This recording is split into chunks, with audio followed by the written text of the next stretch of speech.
أعوذ بالله من الشيطان الرجيم بسم الله الرحمن الرحيم هو الذي أرسل رسوله بالهدى ودين الحق ليظهره على الدين كله ولو كره المشركون। সম্মানিত এলাকাবাসী, আমরা জানেন যে আমরা গত একটি মাস রহমত মাগফিরাত এবং নাজাতের দশম পালন করে আমরা আজকে ঈদ উৎসব পালন করলাম। আর এই জন্য আমি আপনাদেরকে আমার ব্যক্তিগত তরফ থেকে সকলকে ঈদ মুবারকবাদ জানাচ্ছি, সবাইকে ঈদের শুভেচ্ছা।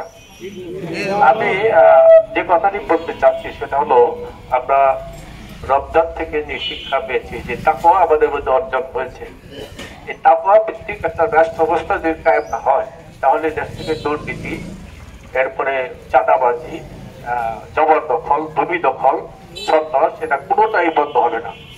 যদি সমাজে একজন লোক নেতৃত্বে যারা ক্ষুধাভীতি সম্পন্ন লোক হবে, যারা সর্বাবস্থা আল্লাহকে ভয় করবে, এই মানের লোক যদি আমরা সমাজের সকল সেক্টরে সকল জায়গায় যদি আমরা দিতে পারি, তাদের সমাজ থেকে সকল প্রকার অবিচার, সমাচার, দুর্গাচার ধ্বংস হয়ে যাবে ইনশাআল্লাহ।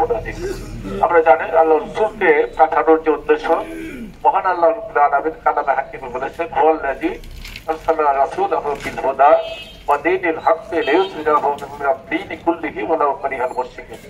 আল্লাহ রাসূলকে হেদায়েত এবং সত্য দ্বীন সহকারে দুনিয়াতে পাঠিয়েছেন। এর জন্য পাঠিয়েছেন দুনিয়াতে প্রতিষ্ঠিত যত রাজনৈতিক মতবাদ রয়েছে, যত ইজম রয়েছে, সকল মতবাদের উপর, সকল ইজমের উপর ইসলামকে বিজয়ী হিসেবে প্রতিষ্ঠার জন্য আল্লাহ রাব্বুল আলামিন রাসূলকে দুনিয়াতে পাঠিয়েছেন। আমি যদি আপনাদের কাছে প্রশ্ন করি, আপনারা বলুন, এই দেশে কি ইসলাম বিজয়ী আছে? ইসলাম বিজয়ী নাই। তো ইসলাম বিজয়ী না থাকলে ইসলামী অনুশাসন মানাও খুবই কঠিন হয়। এর জন্য সমাজের সকল স্তরে ইসলাম প্রতিষ্ঠিত থাকলেই মানুষ একটা ন্যায় বিচার পাবে, মানুষ সুবিচার পাবে। আজকে সুবিচার এবং ন্যায় বিচারের অভাবে সমাজে যাবতীয় বিশৃঙ্খলা রয়েছে।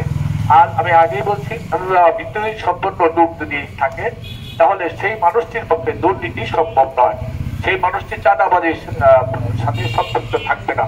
এটা নাই বলে চাঁদাবাজি হচ্ছে। আমরা জানি জুলাই বিপ্লবের পরে আমরা প্রত্যাশা করছিলাম যে চাঁদাবাজি, দখলবাজ শেষ হয়ে যাবে, কিন্তু আমরা দেখছি কি যে না, চাঁদাবাজ এবং দখলবাজ এখনো শেষ হয়নি, ঠিক না? অবস্থাকে পরিত্রাণ দিতে হলে সৎ, যোগ্য, ক্ষুধাভীতি সম্পন্ন লোক যদি সমাজের নেতৃত্ব এবং কর্তৃত্ব আছে, তাহলে চাঁদাবাজি, দখলবাজ, সন্ত্রাস বন্ধ হবে ইনশাআল্লাহ।